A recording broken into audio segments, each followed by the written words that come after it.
Hi అండి, welcome back to my channel daily vlogs. ఇక్కడ నేను చుత్తుదుంప టమాటో కర్రీ చేద్దామని చేస్తున్నానండి. ఫస్ట్ అయితే ప్యాన్ పెట్టుకున్నాను, అందులో ఆయిల్ వేసుకుంటున్నాను. సరిపడినంత ఆయిల్ అయితే వేసుకోవాలండి.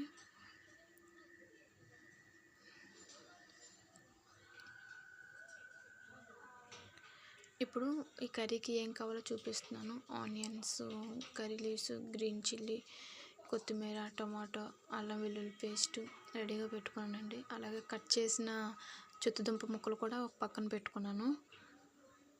ఇప్పుడైతే ఆయిల్ హీట్ ఎక్కిందండి, అందులో కొంచెం పోపులు వేసాను.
ఆనియన్స్ అయితే బ్రౌన్ కలర్లోకి వచ్చాయి కదండి.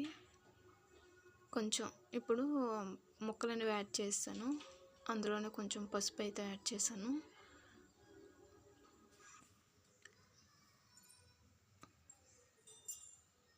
ఇప్పుడైతే కొన్ని టమాటా ముక్కలు యాడ్ చేసుకుందామండి. 2 టమాటాలు కట్ చేసి పెట్టుకున్నాను, అవి కర్రీలోకి యాడ్ చేస్తున్నాను.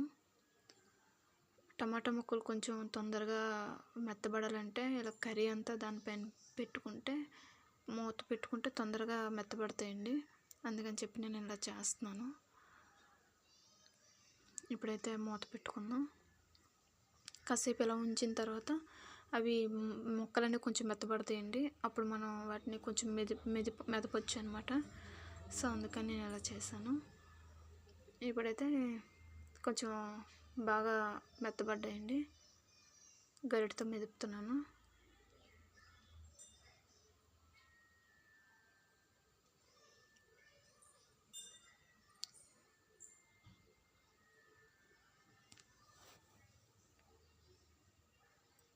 ఫైనల్గా అయితే కారం యాడ్ చేద్దామండి.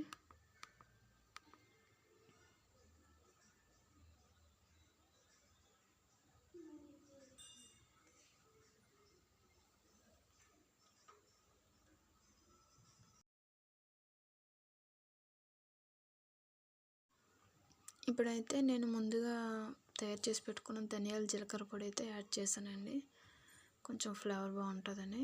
తర్వాత కారం యాడ్ చేసి వాటర్ వేస్తాను. ఇప్పుడు కర్రీ అయితే ఉడుకుతుందండి. అలాగే కొంచెం కొత్తిమీర, పుదీనా కూడా యాడ్ చేశానండి, బాగుంటుందని, డెలిషియస్గా బాగుంటుందని యాడ్ చేశాను. మూత పెట్టేసుకొని ఉడికించుకుందాం కొంచెంసేపు వరకు.